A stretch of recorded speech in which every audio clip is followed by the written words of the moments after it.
Before we begin, let me introduce today's esteemed speakers, Associate Professor Dr. Muhammad Rashdi Abdul Patah, Senior Lecturer at University Teknologi Mara UiTM Selangor and Hotel Manager at Hotel UiTM Shah Alam, the University Training Hotel. Currently, he holds a Doctor of Philosophy in Employment Research from Warwick University, UK, and a Master of Science in Hotel Management from UiTM Shah Alam. His academic background also includes a postgraduate certificate in social science research from Warwick University and Bachelor of Science honor in food service management from UiTM. His research interests focus on employment issue and career development and human resource management within the hospitality industry. Dr. Muhammad On contribute actively to the Division of Economic, Business and Management with a specialization in tourism and hospitality. His expertise lies particularly in hospitality employment research and career development. In addition to his teaching and managerial role, Associate Professor Dr. Muhammad On Rashdi Abdul Patah published 18 academic papers and is involved in research activity under the UiTM Research Nexus, specifically within the Social Creativity and Innovation Cluster. He is committed to advancing knowledge in hospitality management and fostering sustainable career pathway in the sector. So, we are incredibly fortunate to have him with us today to share his insight and knowledge on narrative research, exploring story through meaningful interview effectively. Without further ado, let's welcome Associate Professor Dr. Muhammad Rashdi Abdul Patah to the visual stage. Thank you, Okay. Ayuni. Okay, Doctor. Assalamualaikum, a very good morning to all. A few, and a lot of familiar faces and names in the list. Thank you very much for this opportunity. This is my first time doing webinar, so I'm sorry if it's not as good as the other presenters. I'm just sharing my experience doing my PhD using narrative analysis. My PhD is about the life story of hotel managers in Malaysia. It is more focused on how they navigate, how they inspired to turn or change in midlife of their career. I mean that in the middle of their career, what makes them what triggers them to change and take a different path in their career. So in order for me to understand their stories, I have to do narrative analysis and narrative interview where I open the floor and also the session to them, and they just blur it out for 2 hours talking about their experience. That was a very fruitful and very um, good session. It's just that after that, it's a very tiring work for you to analyze because it's not constructed, it's not structured. They are talking here and there. In 1 minute, they talk about something else, and they talk about their family, and they talk about their career. So what is your role in trying to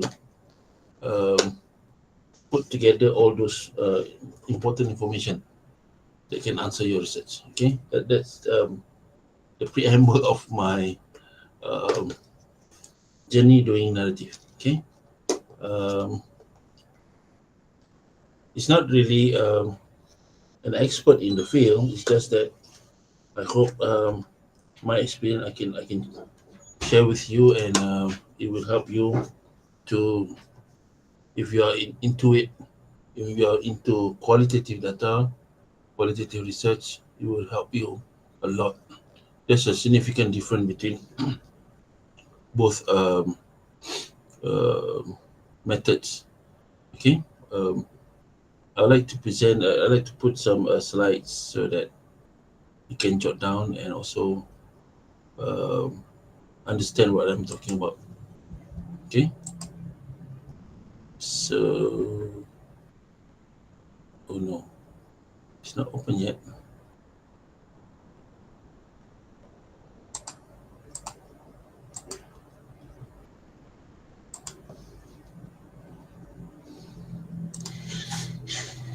Silap. Lain pula yang aku tekan. Alright, so this is the only picture I got, but this is not a research interview. This is more of a job interview. Okay, what do you understand by narrative interview actually? Um, One thing is common in our life and our culture, no matter where you come from, we like to tell stories, especially on our own personal and family stories. That is our nature. Uh, that is the main characteristic of human. They like to tell stories. How do we want to capture data or also answers from these stories? That is why narrative interview comes in. Okay, the purpose is of the interview is to provide opportunity for participant. In this case, we call informant to narrate his or her experience. What kind of experience we can go through later, and then it is a shift in a way roles are conceptualized because normally when you do your master's thesis or bachelor's thesis before, you are being trained to do structured questionnaire or quantitative. You are familiar with quantitative, you are actually confirming the answer, meaning that you already have a set of question or statement. You have to give your response whether you agree or disagree with the statement, meaning that you are already fixed within that boundaries. You are not free to explore, to give your own ideas, to expand the statement, to expand the question, to to apa ni rephrase the statement and so on, because it's already structured. And even semi-structured interview, sometimes they already give you the prompts or also the introduction of the question. So you are not free to explore because they only ask in different contexts and also specific context or perspective. So let's say they ask you about what do you think about this hotel? I mean, like this particular brand. So you cannot talk about your experience in other hotel brands because they only ask about that particular uh, brands. I mean that it's partly controlling your answer. But narrative interview is different. It's actually changing the role of interviewer and interviewee into uh, narrator and listener. The interviewer will become the listener. They're trying to listen and understand and trying to absorb as much as they can all the information. Later, I will tell you um, how we can get all this information. Okay, what are the common characteristics um,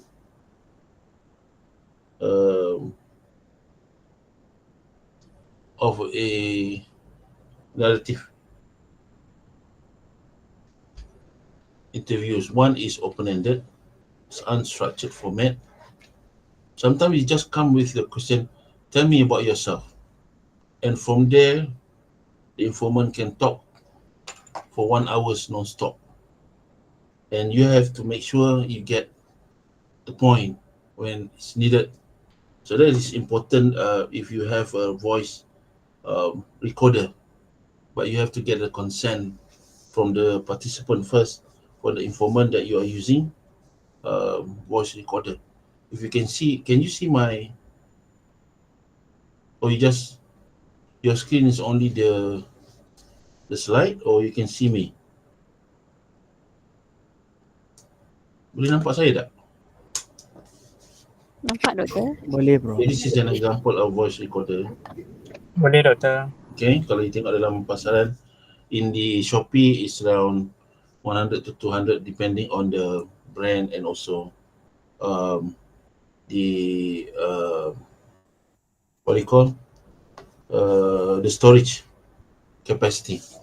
So, but you have to get consent from the informant that you wanted to record the interview because maybe you don't want to miss any point. Okay, so you wanted to record the whole interview. Okay, and then it encourages free-flowing storytelling. So like I said, when you ask about how do you feel today, ataupun are you happy, that's a very open statement or question. Happy about what? So he or she can start talking about happiness from work, from family, from anything, from childhood. It's a lot of rich data that you can analyze later, but it takes you time, more time, and also concentration. When I did mine, I have like 2 months of apa ni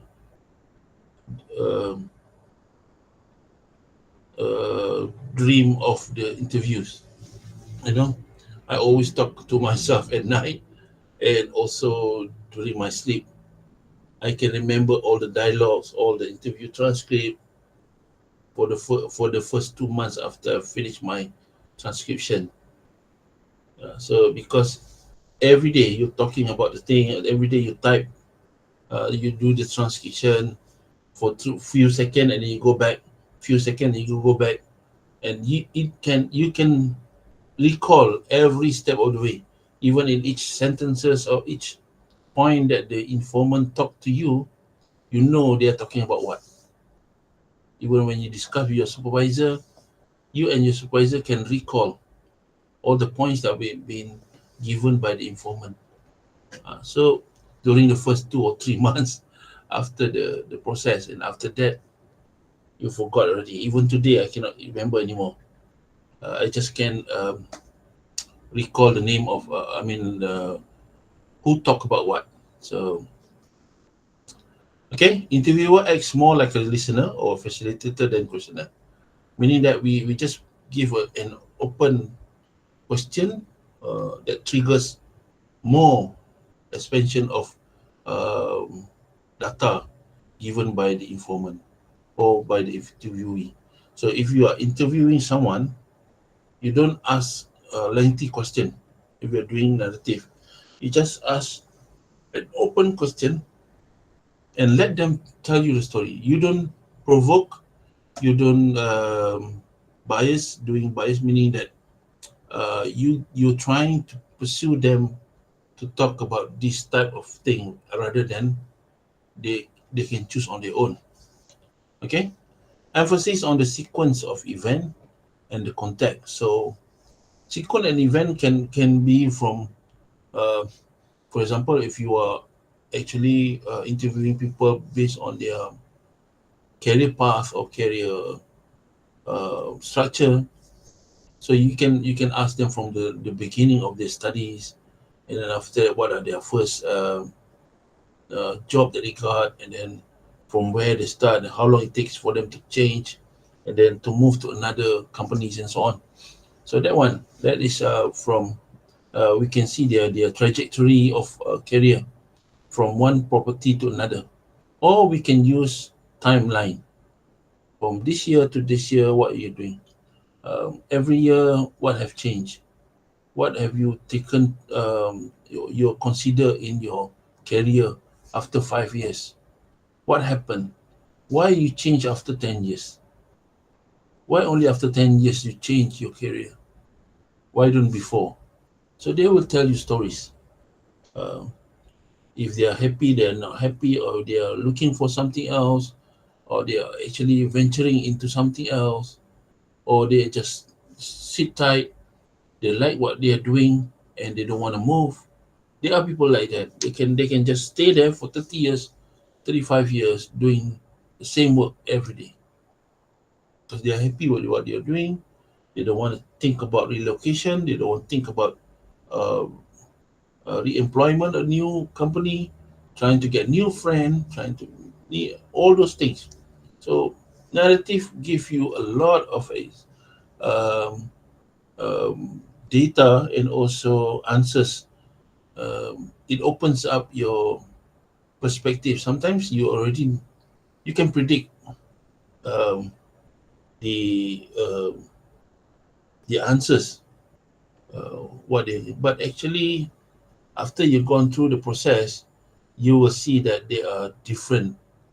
What you have been thinking is not the same as what the informant is going through. So sometimes it's not big. Some small changes that they made is actually the one that um, triggers them to change. Okay, and then it allows participant to control the direction of the interview. So we don't have to change. We don't have to. Okay, you're talking about your job in this particular hotel, and then how about this um part-time job that you're doing? So we are actually trying to shift the story from where they are trying to talk, giving you all this information, and then you think that it's already saturated. You are trying to move the direction of the interview.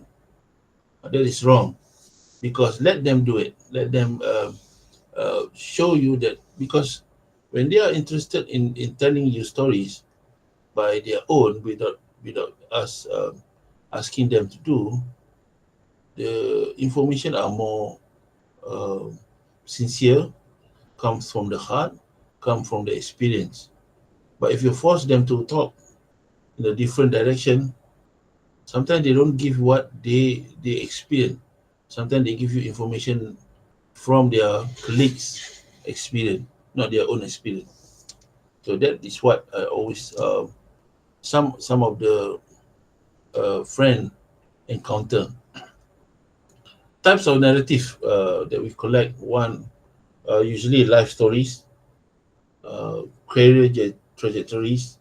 This is easy, but I mean like something that you can you know the process because you know from graduation from college, start a new career, and after that, how many years it takes for you to change, how many years for you to become the supervisory levels, and then how many years you've been appointed as the management level employees and so on. So we you want to see the trajectory, why you change from one hotel to another, why you want to stick to one hotel, but you are still the assistant manager. But after 15 years, you're still assistant manager. Why you? So we want to know why. Why did they want to change? Why did they want to go to other hotels, other brands? Some they change every 2 years. They will change to different brand of hotel, move out, change because they want new experience, and they become a manager quicker than the other one. So these are the patterns of career that we want to understand. And then illness experience. If you are doing about someone who's struggling with illness, cancer, and so on. But this is very tricky. If you're doing narrative on patient, it's quite tricky because you are actually dealing with personal data, personal suffering. So not all of the information you are allowed to expose in your thesis. Uh, you have to get a consent from the person and also consent from the university in terms of ethical consideration when you're talking about people. When you're doing narrative, you have to your REC research ethical um committee approval is quite different because you are actually um, exploring the personal life of people. So It's quite tricky. You have to make sure they are not from a vulnerable group of people. For example, endangered um, people. I mean, like Aborigine people and orang asli and so on. So these are fragile subjects that you have to get a good approval and also proper documentation before you can do your narrative interviews. And also the last one is about migration journey.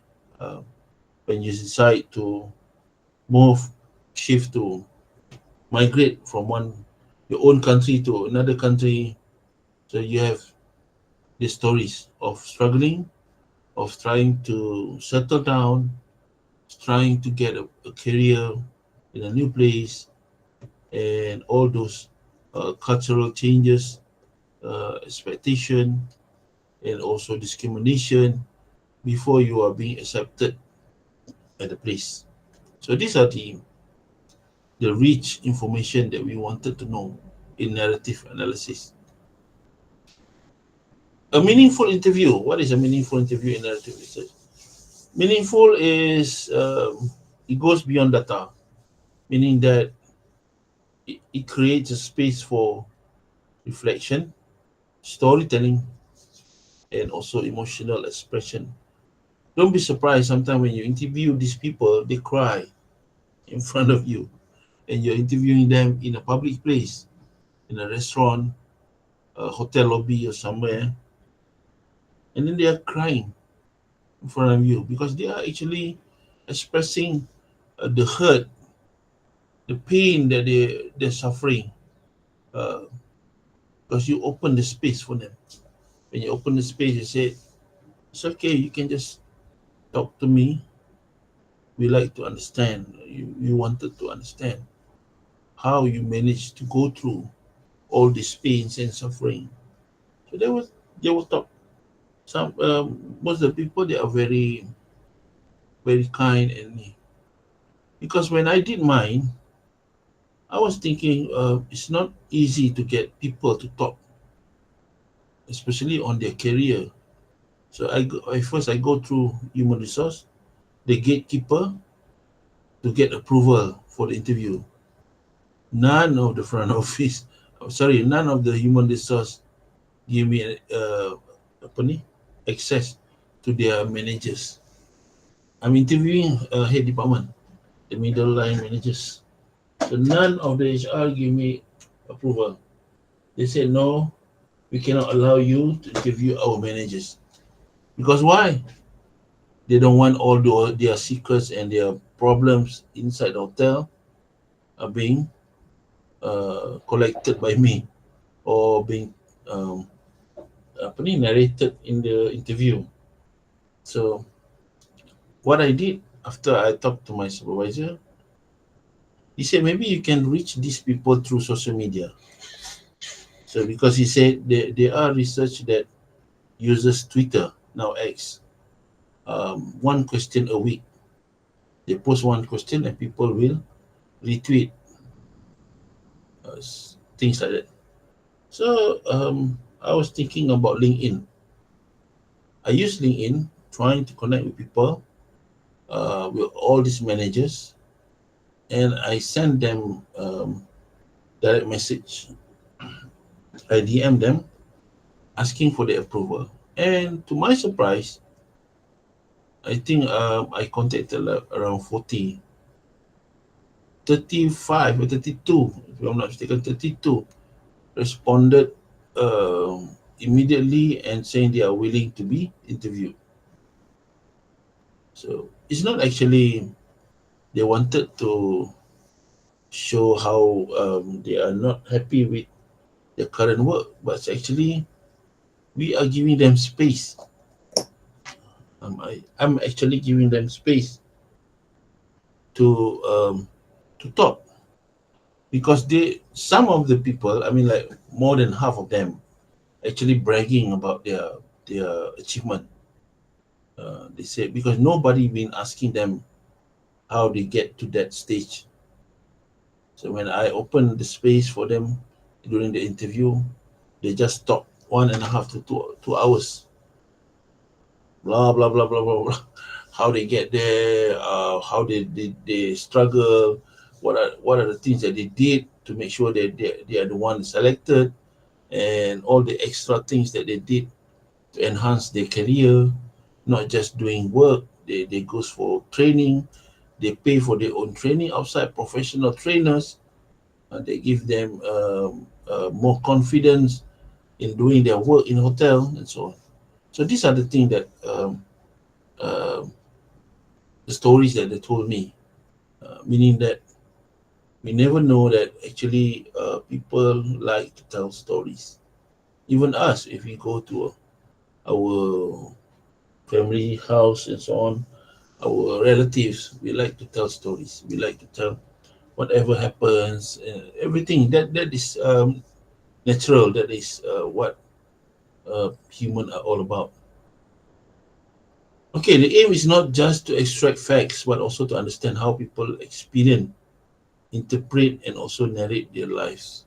So we just want to know how they go through. Sometimes there are hotels or establishment that from us, from the outside, we see is struggling, but the employees can survive.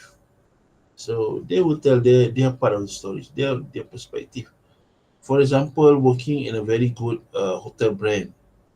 So they will tell the stories about why they wanted to stick to that kind of brand. What is so special about that brand? So these are the things that you don't get in the brochure. You won't get in asking people working at the hotel at the bus stop. It's you will get the detail when you do narrative analysis, a narrative interview. Focus in narrative interviews and asking them for them to explain from the start.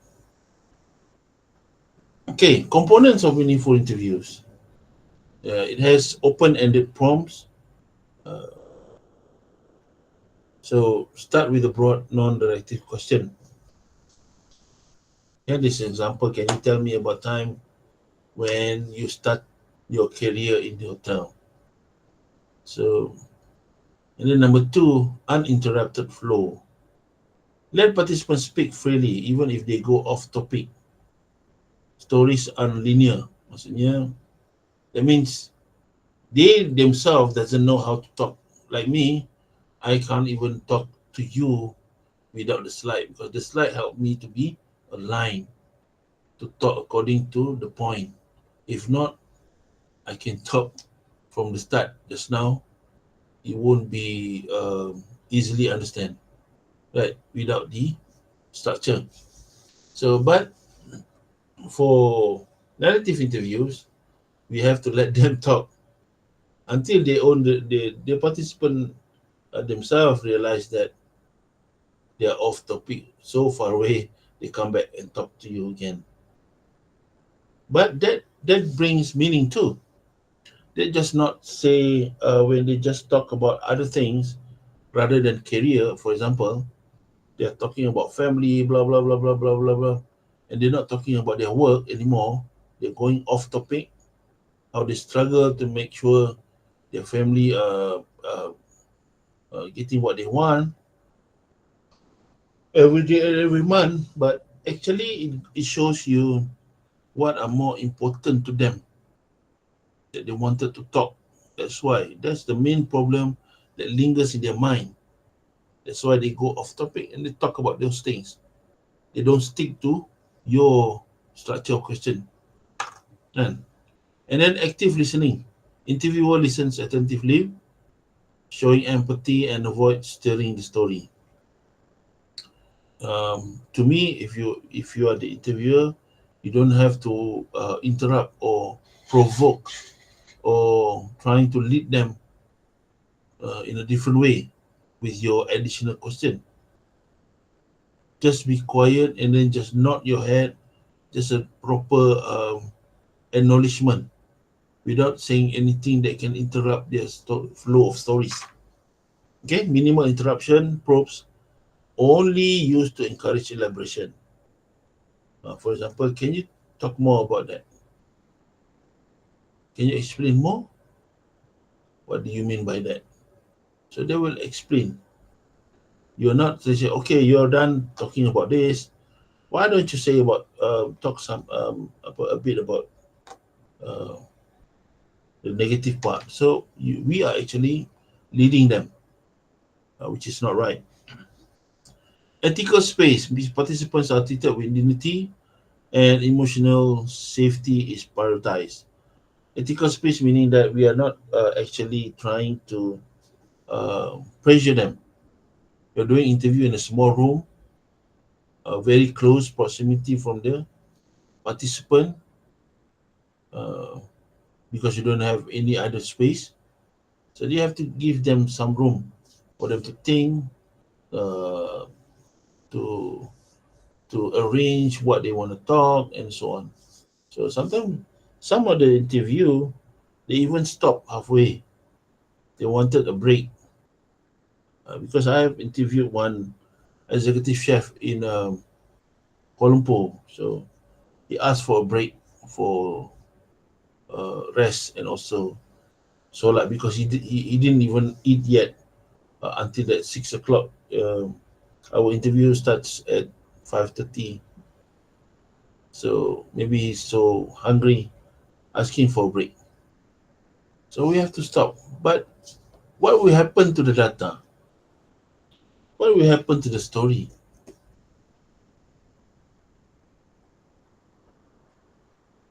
Siapa tahu? Who knows? Can I ask you? Webinar ni boleh ask question kan? No. What will happen to the story? It will change the trajectory, the impact, the dynamic of the story will change because you put a stop there. Even if it's just a break for like half an hour. So can we stop for solat or we can stop for lunch or dinner sekejap? Or can I go for a toilet break? And they go for a toilet break. When they come back, the assignment is different already. Assignment in terms of talking to you as the researcher, trying to give you stories. Now it's different. It can either be more exciting because they think about the thing during the break, and maybe they're thinking to themselves, "Oh, I should have talked about this. I have more to share with this student. I have more to explain the reason to this researcher." So maybe it will come up positive, where after the break they will give you more insight and more rich data after they think during the break. Or it can be the other way, negative one, when they come for the after the break, they are no longer excited because they see maybe they already think about what to do next after the interview, um, and so on. So there's a risk both ways. Okay. Interview also can be a co-constructed narrative. Actually, the interview process itself is not only extracting stories, but also co-constructing, meaning that it also gives you um, answers not only from the stories telling, but also from the uh, the visualization of the participant in front of you. The interviewer is an active participant.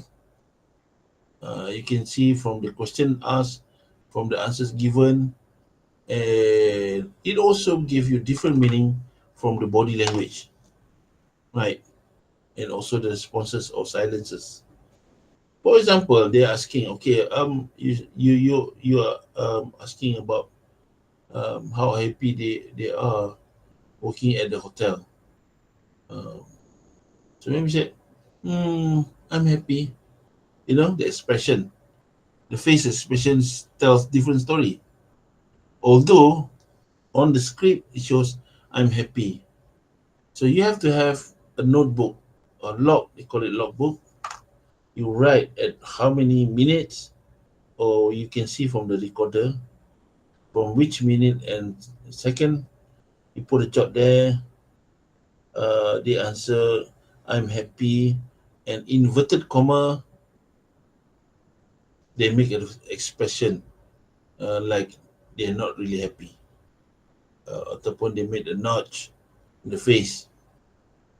So that also give you a different connotation in understanding the answer. When you write your thesis and you write your analysis, you put there the participant is happy working at the hotel, but there's no um, what do you call, no emotion there, no feeling.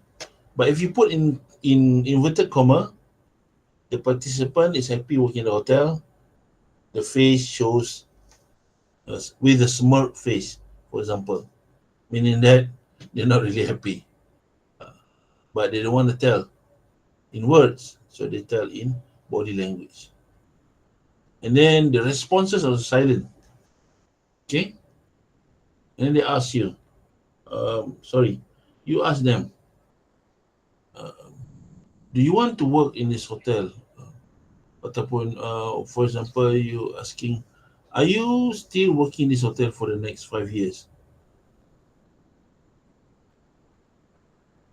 And then the person just look around, quiet, and then say, I would rather not to answer that question. So you can understand.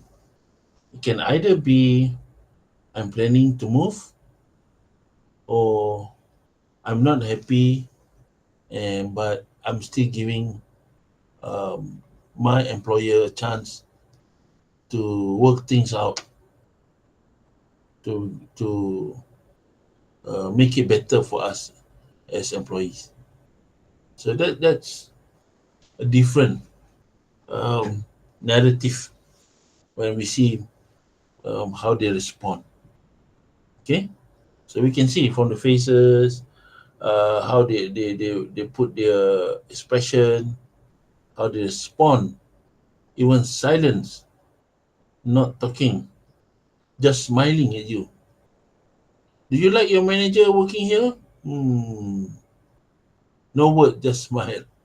So you put an inverted comma, dot dot dot, inverted comma, smiling in your logbook. So you can put inside your text in your transcription later how that can give a different connotation.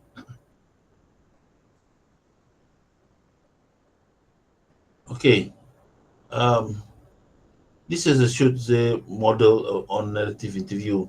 Depends if you can use different types is acceptable.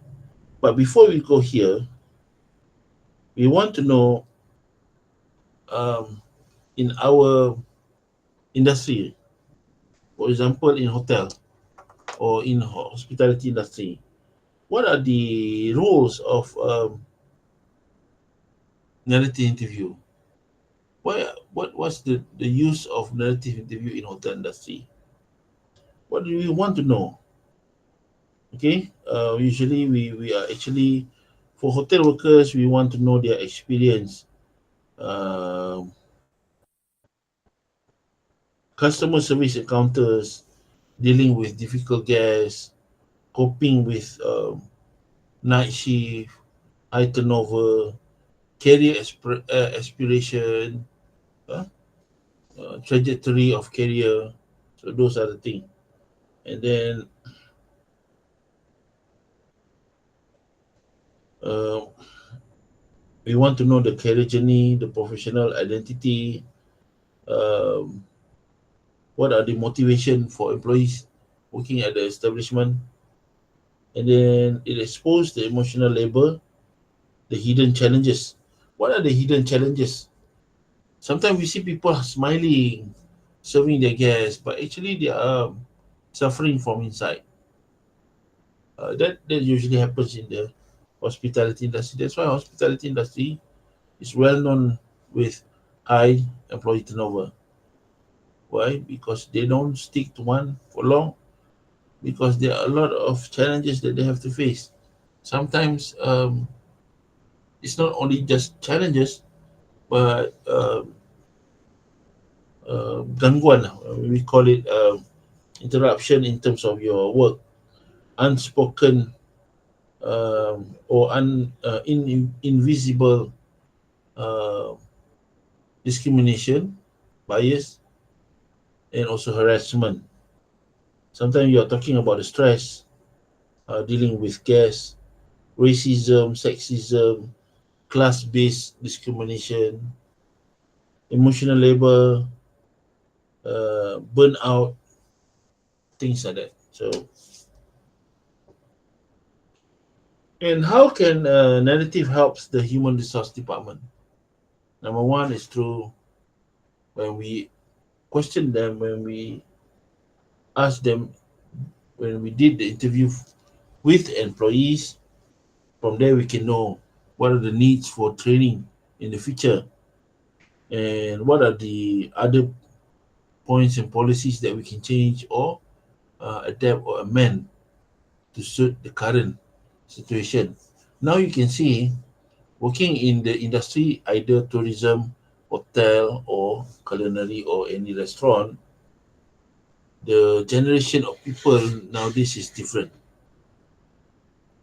Everything is on the phone, everything is mobile, everything is decision making have to be fast. So how we want to navigate on that? So these are the ideas that we can get through narrative interviews.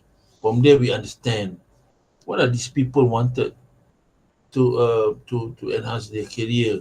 For example, the youngsters, the Gen Z, what do they need in order for us to persuade them to work in the hospitality industry? It seems like they don't want to work. They want to be Easter famous and so on. So through narrative analysis, you can get more. But the challenging part is the analysis part.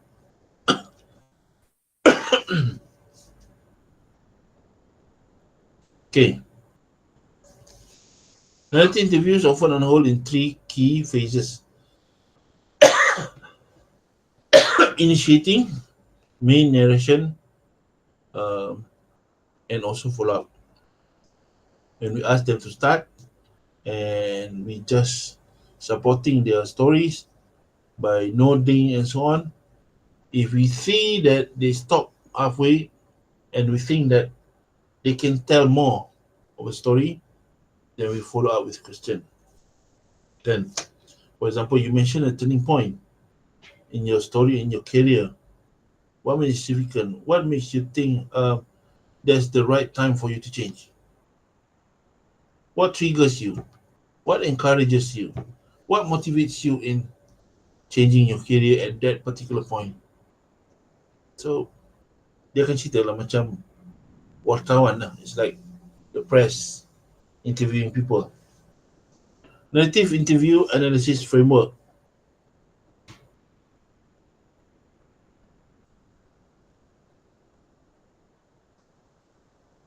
Okay.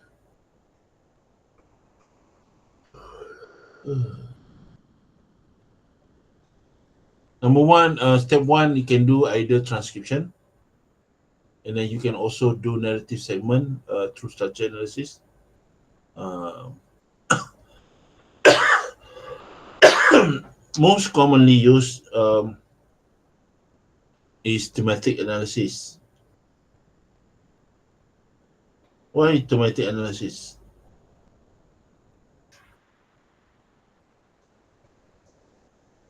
What are the current recurring ideas? What is this story about? So it is it extract theme or main point that been highlighted during the interview. They always talk about the same thing. For example, you're talking about why these managers uh, reluctantly move abroad, why they only stay in Malaysia, where the opportunity is very limited if they work overseas. they can become the general managers one day because they are being trained and exposed in different environment. But after your interview, you found out that family is the main thing that holding them back. The reason why they didn't want to migrate because they are taking care of the family, taking care of their sick parent, and so on. So these are the things. So during my interview, that's one of it. That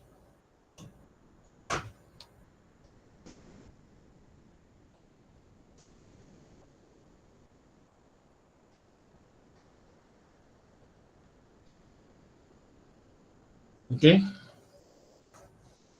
and then cross narrative comparison. This is an optional.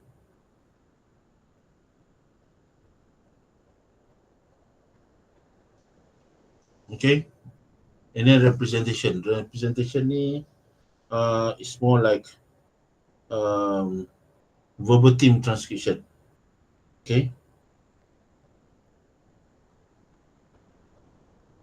Oh, laju. Hilang ah. What's the advantages of narrative? Provides deep, rich contextual data. So all those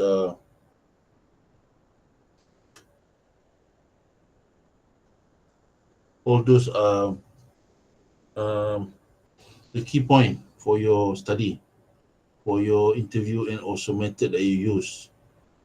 To me, this is a very good one. So what only that it gives you the challenges is um, you have to you think and plan properly.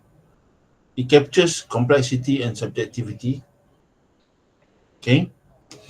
Uh, Quantitative, you already know what's the idea, what's the possible answers. It's just the participant agrees or disagree. Qualitative, there's a lot of information. You need to extract what's the main theme being talked about. What are the main point that triggers, that is the influential factors, that is the impact, that is the factor that influence the change of something. And it allows participants voice and agency. It gives the participant the space to talk on their own. In quantitative, there's no space for them. They only have to agree or disagree. But in qualitative, narrative especially, it gives you space for you to uh, voice out your opinion, voice out your life story, so on. The limitation is number one is time consuming.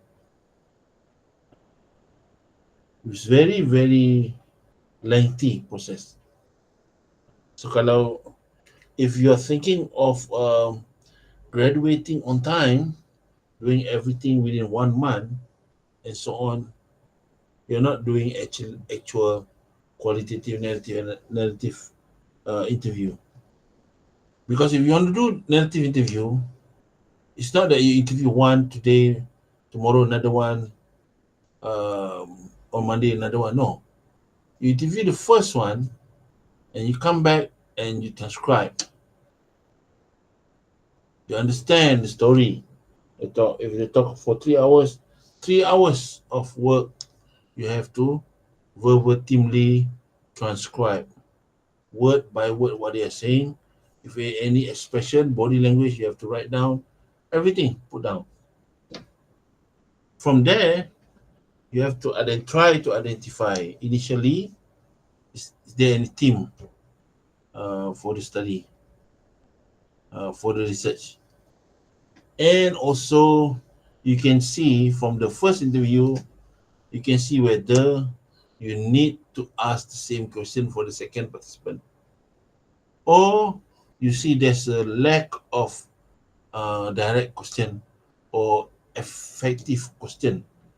lack of effective question, which you decided to change and add a new question that is more relevant to your study for the second and the following participant. So from the first one, you work out on the second one and third one, and so forth, so forth. It requires, number two, it requires skilled interviewer. What do you mean by skilled interviewer? You understand the body language. You can see what they're trying to talk. You can see the facial expression. Are they sincere in talking, or they just bluffing you, or they just give you information, very limited information because they don't want you to know everything. So all these things you have to jot down in your logbook. So sometimes the question that interviewer use can determine whether the interview session can be good or not. Data may be subjective and difficult to generalize, relies heavily on participants' memory and storytelling ability. Okay, but sometimes you have to look also on your participant. There are people that looks like they have a lot of stories to tell you, but their stories are just rubbish or mumbling about something that is not related to the study because they have problem with their memory. That is also um, another challenges or limitation for narrative interview. Okay, like I said before, the ethical consideration that you have to consider, one of it is when you handle sensitive personal stories. So kena, you have to make sure you don't tell people after the interview. Oh, kau tahu tak budak ni sebenarnya dulu macam ni. Dia cerita dengan aku dalam interview. No, you don't do that.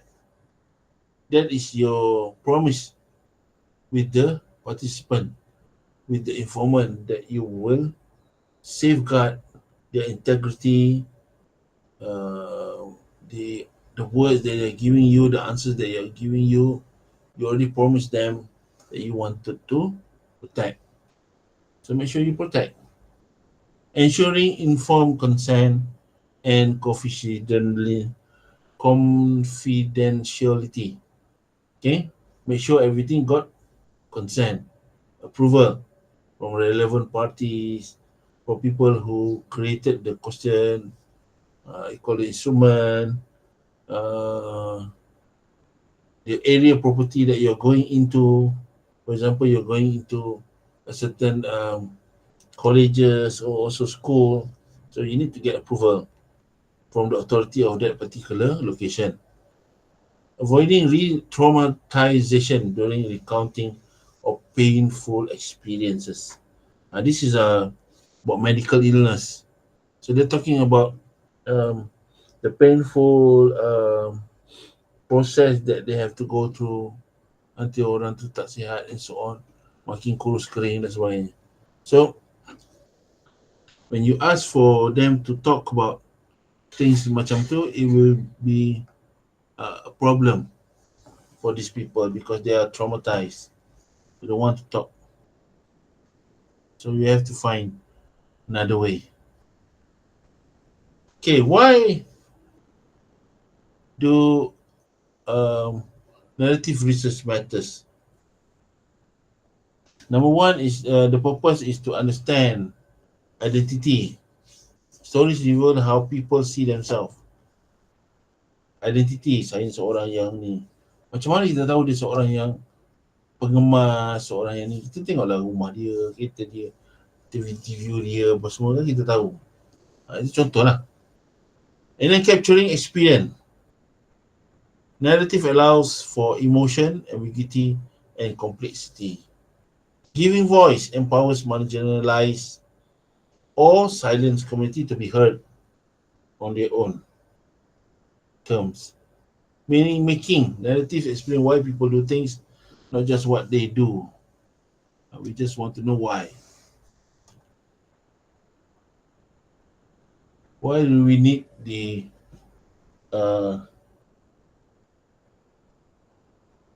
research department and so on? So these are the the reason why, so to support you, and so on. Summary, narrative research is not just about collecting stories, it's about engaging with human experience in a way that values meaning, context, emotion, and identity. A meaningful interview honors the participant voice and recognizes that stories are not just data, they are act of meaning making. So, life story in narrative is not only data, it reflects on the struggles. When you look back on your old picture, it gives you some uh, goosebump because you need to understand how long it takes for you to be in this stage today. Uh, all the struggles that you've gone through. So these are the things. Okay.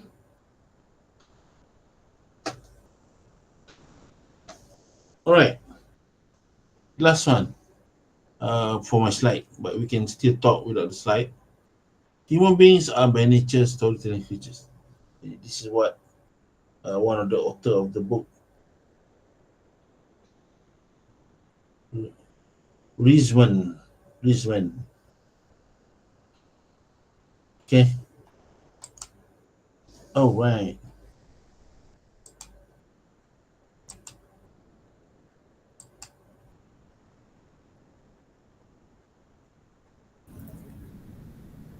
Ayuni? Okay, thank you for yeah. So thank you for Dr. Muhammad Rashdi Abdul Patah for that insightful presentation on narrative research, exploring stories through meaningful interview. We have gained valuable insight into the intricacies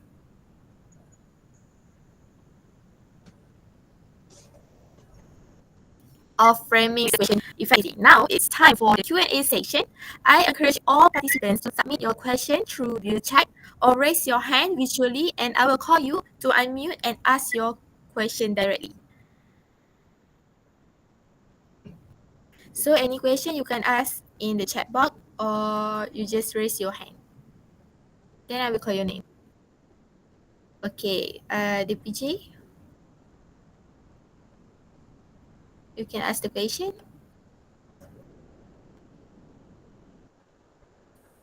Dengar tak? Assalamualaikum. Salam. I have maybe a stupid question. Let's say you do the interview. One, are we allowed to video record the interview? And if so, the transcribing between the video recording dengan oral recording, is the transcribing the same? That's my question. Nak jawab sekarang ke? Kumpul jawab, okay, jawab sekarang. It depends. If you want to do video recording, you have to get consent from the participants. If they say okay, then you can record. But you have to justify why you want to record in a video. Maybe your type of research too, you want to see their face, you want to see their expression, ataupun it's part of the requirement for the thesis that you do a video recording, but you need to get approval sebenarnya. In developed countries, negara maju, even ambil gambar anak kita kat luar pun tak boleh sebenarnya. Kalau ada gambar anak orang lain, kita kena blur gambar tu before we post in Facebook. Dulu anak saya sekolah sana pun, saya tak boleh ambil gambar dia dalam sekolah. Walaupun dia dapat award ke, dapat apa sijil pun dekat perhimpunan, tak boleh ambil gambar, tak boleh ambil video. Sebab parent sana tak benarkan anak dia punya gambar didedahkan dalam sosial media. Because sana banyak pedophile yang menjadikan kanak-kanak sebagai mangsa. So tadi balik kepada soalan Puan tadi, Puan di PC, saya tak, minta maaf saya tak tahu. Boleh sebenarnya jika dibenarkan oleh participant. And in terms of transcribing, it goes along, sama. Maksudnya bila you transcribe orally, and you tengok video, you boleh nampak dia punya expression. From there you can write at the same time at minutes and second from your transcribing punya sheet tu. Bila you type satu-satu, you boleh tulis dalam, you boleh buat 2 kolom. Satu kolom tu is facial expression dia tepi tu at the same time lah. So because sometimes we want to know at what stage of the interview yang dia berubah wajah tu, ataupun bukan berubah wajah. Berubah wajah tu macam tukar jadi hantu kan. Maksud saya tu emotion dia berubah lah kan. So you want to know at what stage of the story yang dia tengah cakap tu, or at what stage of the story that they change, their face change.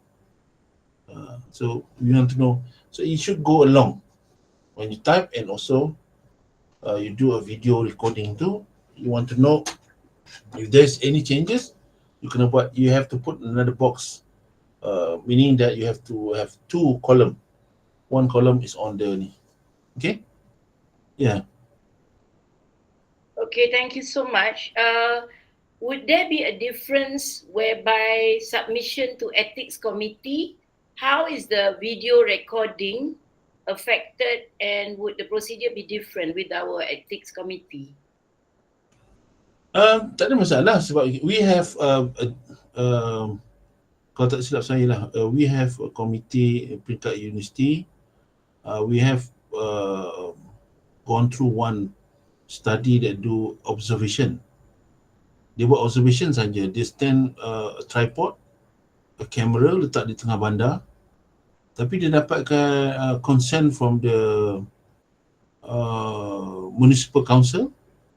They want to stay there for 1 hour just to record people's punya movement dekat shopping mall contohnya, ataupun di dataran mana-mana. Pada masa itulah there's one research.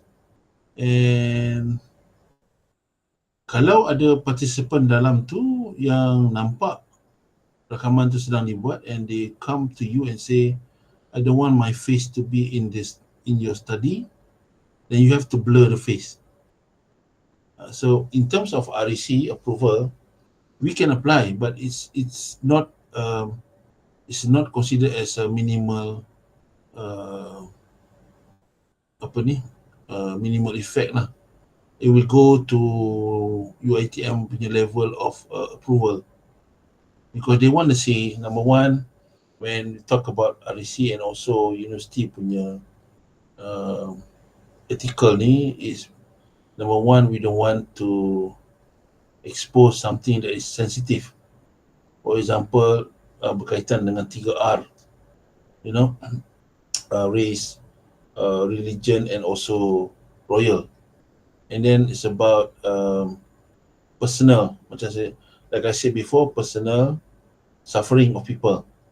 Contohnya kita buat kajian tentang kehidupan, we do a research on the life of prostitute in Kuala Lumpur, and we have a video camera bawa and see in Chowkit and everywhere some things, places like that yang ada prostitute, and then we interview them, although we blur the face, but we need to get consent from them, because that type of data and also answers is actually not something that they are happy about. It's about there's suffering from them too, because that's the only way they can make money, the only way they can survive. We don't know the whole story, right? So in order for us to make sure, the purpose of REC is to safeguard the good names of our university. So we don't want to be affected by that, because there's a case, if I may share with you guys, in Johor, one lecturer used the interview to do something else afterwards with the student. They use the data of the student, the interview, because I'm not sure nama dia, but this particular lecturer has been sacked by the university already, terminated. Is doing a research on the sexual life of student in Johor. But I don't know which Johor, which college. I don't know. I think it's UiTM. And then he uses the data, uses the information of the participant that willing to participate to contact them after the research. Contact and trying to be friend with that all these girls, you know. So these people, they feel violated because at first you ask for consent just for research and for the study, and it should be strictly confidential, strictly for academic purpose only, to understand their suffering, why they why at the end of their life they involve in this kind of things. But this particular lecturer take advantage of the interview process, nak berkenalan lebih pula. So they report to UiTM, and then from there, that's why one of the reason the REC is being diwajibkan to all, especially when it comes to your participant is outsiders, because we don't know people. We don't know people outside. You can see in social media, we can see different sort of people. Sometimes they think they are right, but they are wrong. You know, you need the case of bicycle and the bus. They think they're right because they're riding their bicycle properly on the left side, but the bus think they are wrong because they're taking the bus lane. So we don't know. People's perception is different. They think they're on the right side. They may think that what they did is right, but actually it's not. That's why we have to make sure we get the proper approval documentation before we did that. That's why another reason why we record is as a proof and evidence that nothing hanky-panky is being done during the interview, because we record. Like what Puan said just now, we wanted to record video using video. If they say okay, it's good because you have evidence that how the interview is being handled.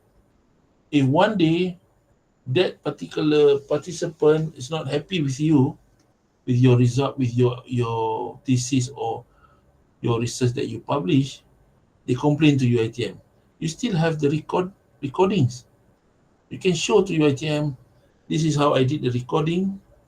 Nothing that I did that violated his or her right or space, and everything is doing rightfully. I got all the approval and consent even from the participant because you have the recording.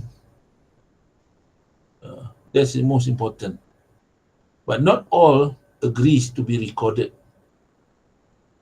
especially using video lah.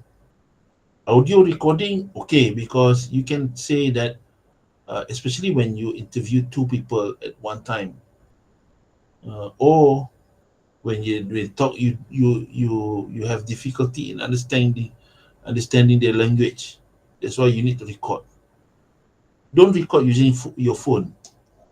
I have a student that make a study and then use their phone to record. What happened? In the middle of the recording, someone called. So it interrupts the recording. So use a different device, or if you have a old phone that doesn't have any line anymore, so but have data inside, space for capacity for recording, then you can use that. Don't use your active phone, because sometimes message comes in, Food Panda, Shopee, and so on. It will disrupt your recording. That happened. Okay, thank you. Any other? Thank you so much.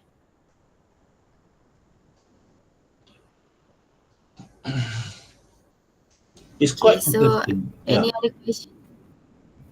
Narrative is quite interesting. It's just that when you analyze too, it takes a longer time. It takes months and months. I have a friend doing study together. She took 1 year off just to do the data collection, just to do the interview, 1 year. And when she came back after that 1 year, I asked her, how many people you interview? Only 12. Mula-mula dia kata 10 je, and then add another 2.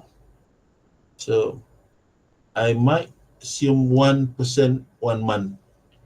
After interview, transcribe, understanding, trying to extract the data, and then we develop a new question for the second one. Second one. It took her 1 year just to collect data. But we on our side, if you are actually given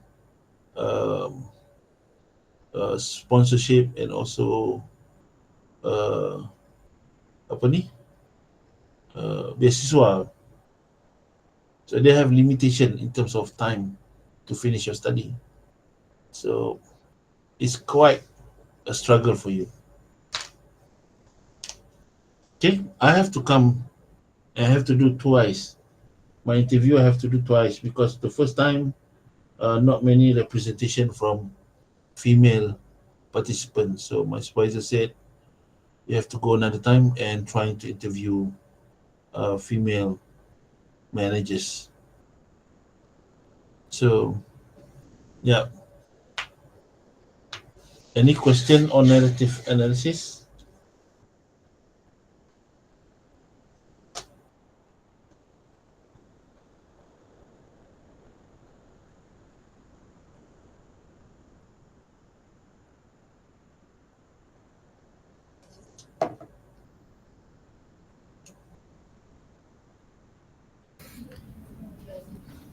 Any question from the participant, you can ask directly or in the chat box.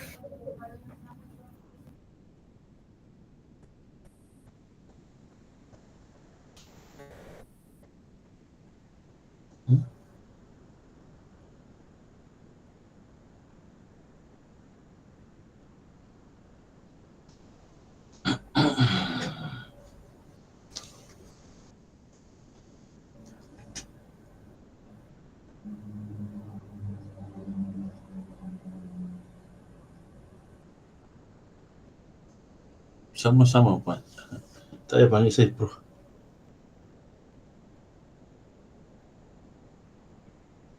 Okay. Hope it helps your study. Semoga membantu, memberi sedikit ni lah. Because narrative ni bukan common dalam in the country. It's a common method interview ni. Common I mean maksudnya diterima baik oleh responden. Because participant sometimes they don't want to spend 1 hour, 2 hour just to talk to you. They would rather answer questionnaire.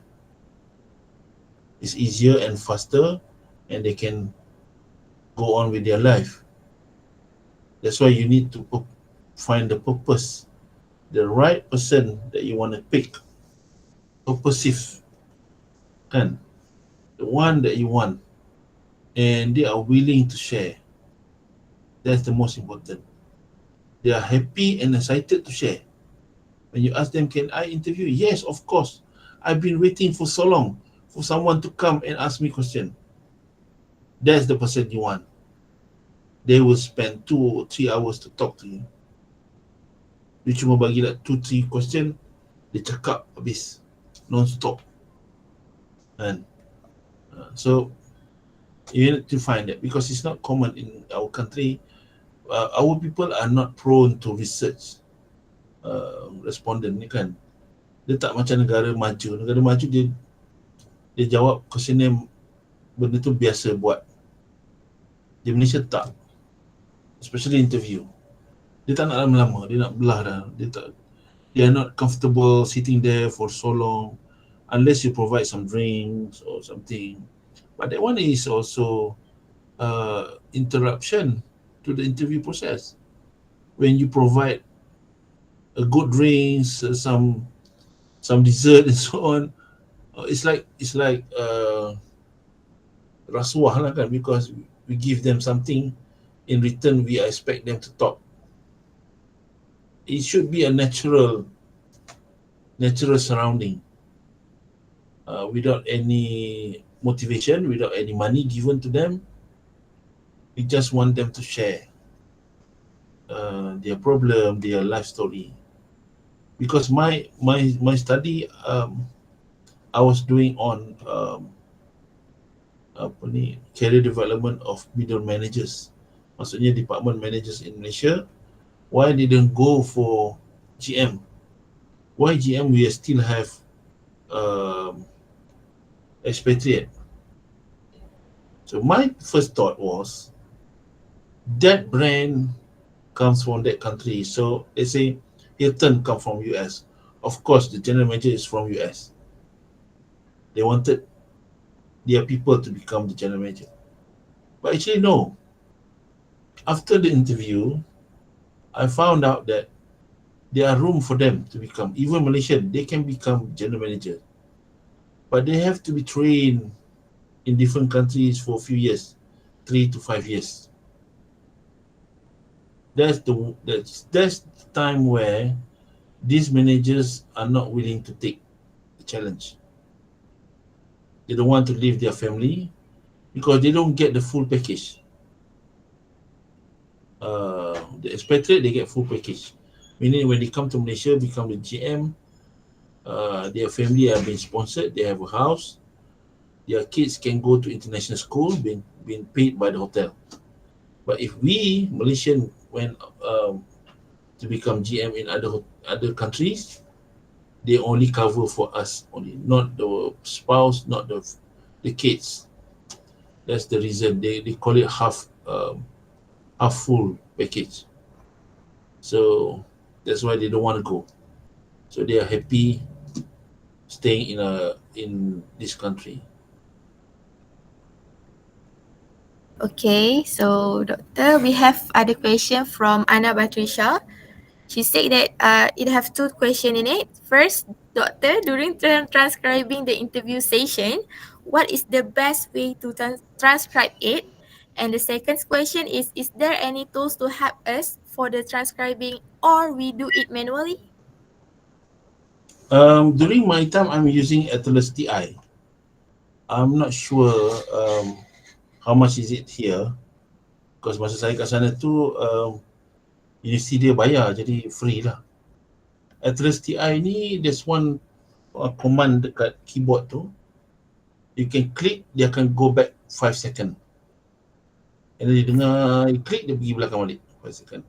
Or 3 second, it's up to you how you set it up dalam Atlas TI tu.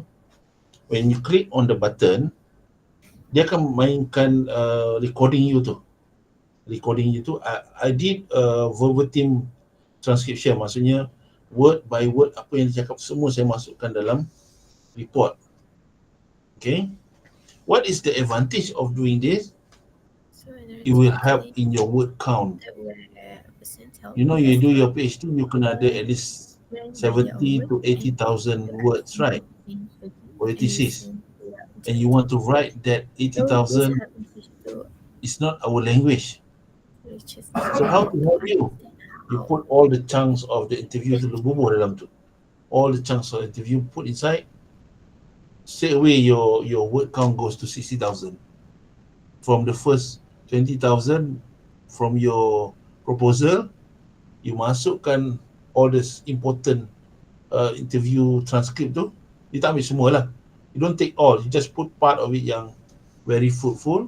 You put inside in your thesis. Straight away your word count becomes 60,000. Senang. How to transcribe? I use Atlas TI. In Atlas TI software, there's a command when you play the recording, you click on one button, they go back 5 seconds. And then go back 5 seconds. Because you cannot type and listen for long. For example, let's say the comment from Malisa Sahila. Macam kenal. The comment from Malisa Sahila, I said, thank you Dr. On, very insightful sharing. So I type, thank you Dr. On, very insightful sharing. And then I click on the button, it goes 3 seconds at the back. Because the recording will not stop, they go straight. You cannot click on stop. Once you click stop, they go start from the beginning, 15 minutes before. We want them to just go back 3 seconds, 3 seconds, 3 seconds, 3 seconds in the middle. So that's why I said 3 bulan tidur tak lena sebab dia dalam mimpi. Every day talking about interview. Because you type and you listen, you type and you listen. For 3 months, I was listening to the interviews. And I still keep it. Saya masih simpan dalam my drive, all the interviews, and also my supervision meeting dengan my supervisor. Saya meeting dengan supervisor, saya bawa, I bring along my voice recorder because I have 2 supervisors, orang putih, and dua-dua nak bercakap. Both of them would like to talk at the same time. So imagine how you want to write when they are talking. So the first, second, I'm struggling. The third time, I go to the Tesco, buy voice recorder, and I came for the supervision meeting with my supervisor. I asked for their permission. Can I record our conversation? Because I'm slow in writing down what you said because you talk so fast. They say, okay. So record from there on. So I have that in my computer, in my external hard disk. I kept everything because that's evident. When your department said you are not, your supervisor said you didn't meet your supervisor, you have evidence. There's a recording.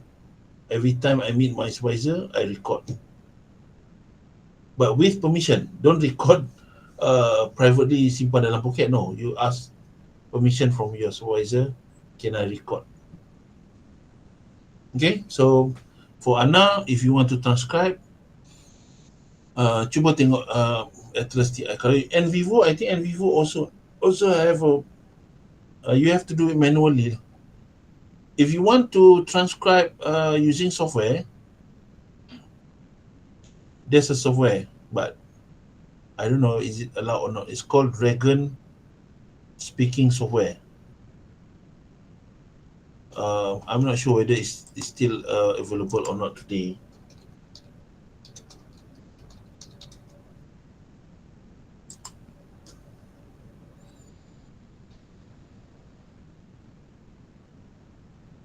It's called Dragon Speech Recognition, lain or something. It's a Dragon software.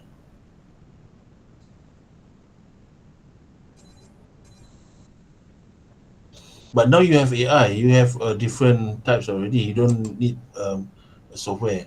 At that time, I need the software. So I bought the CD, installed in my laptop, and I play the recording.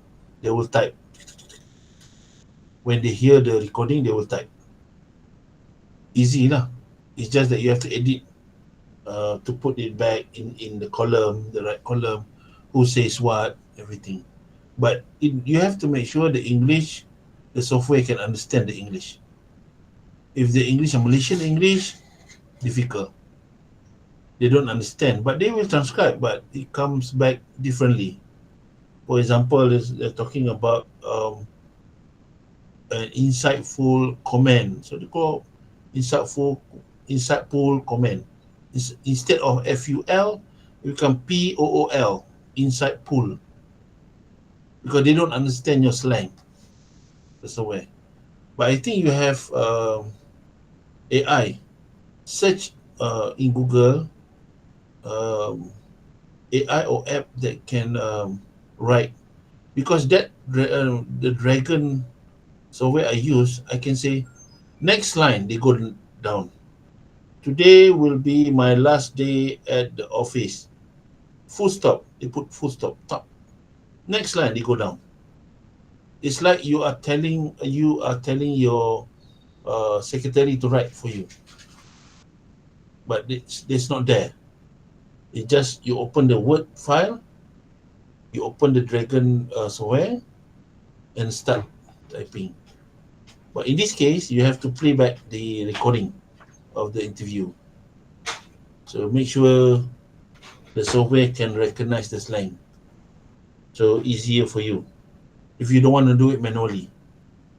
But I try to do it, but it doesn't happen because the software doesn't recognize my respondent punya slang.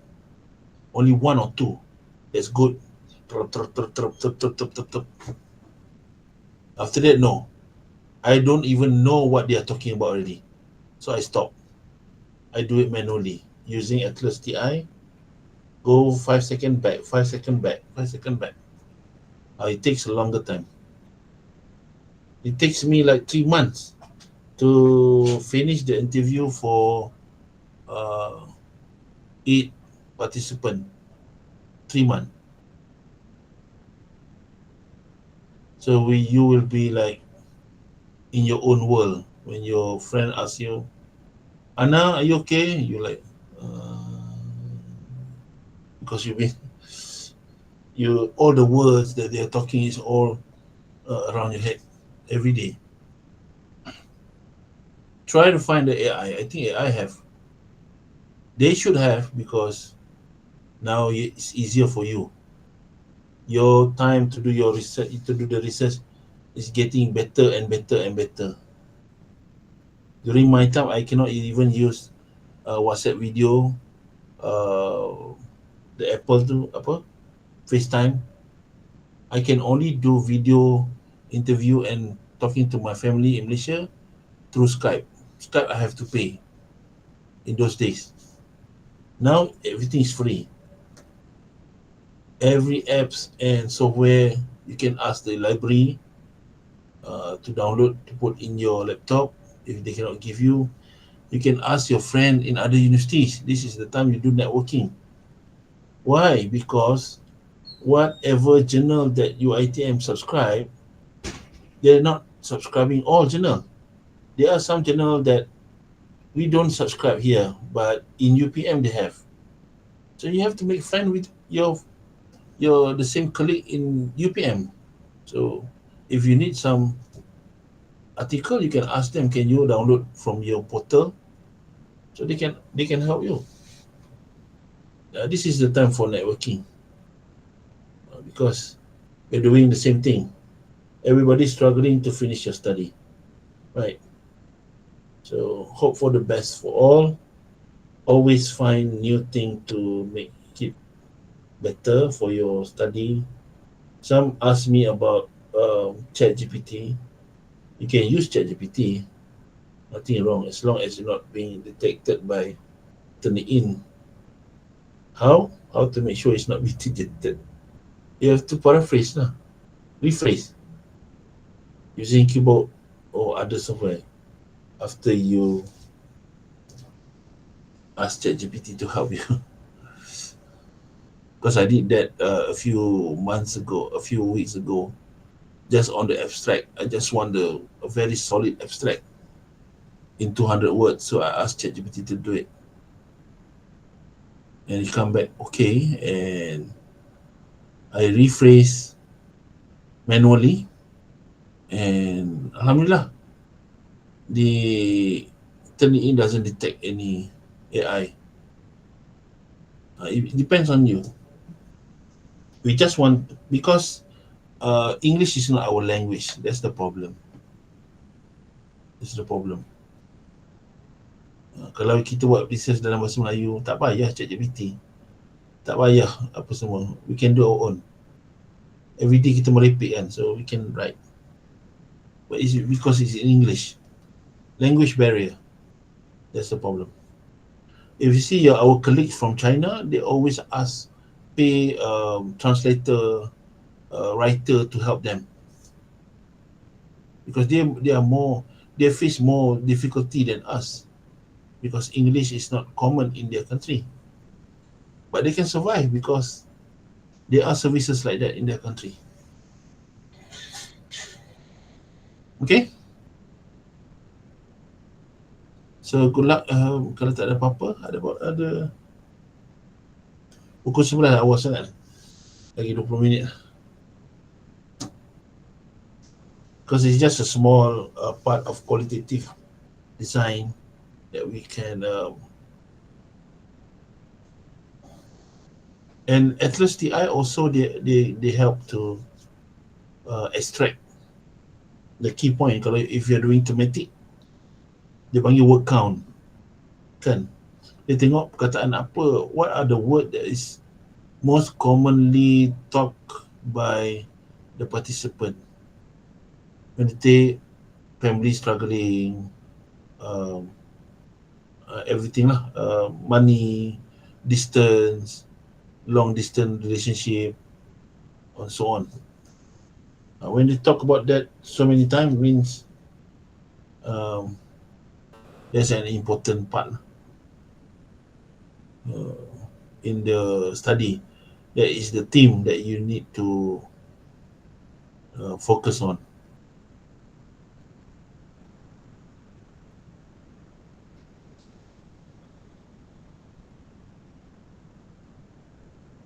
So yeah, any other question from the participants?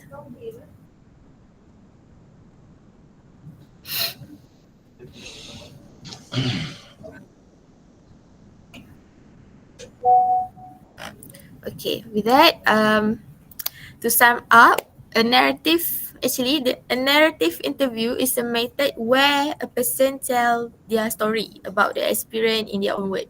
So the interview asks one question and listen without interrupting. This will help the researcher ask how do people think about the explain their experience. So before we end our session, I'd like to extend our sincere gratitude to Associate Professor Dr. Muhammad Rashdi Abdul Patah for sharing his expertise with us today. Your insights have adoptedly enriched our understanding in narrative research, exploring stories through meaningful interview.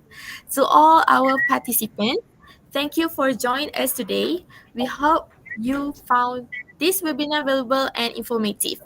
Please remember to click on the link provided in the chat box to mark your attendance. With that, I officially close today's webinar. Have a wonderful day and until next time, take care and goodbye.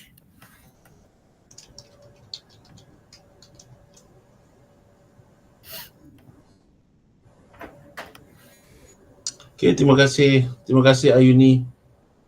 Terima kasih doktor. Graduate semualah yang kat sana. Mana kopi saya?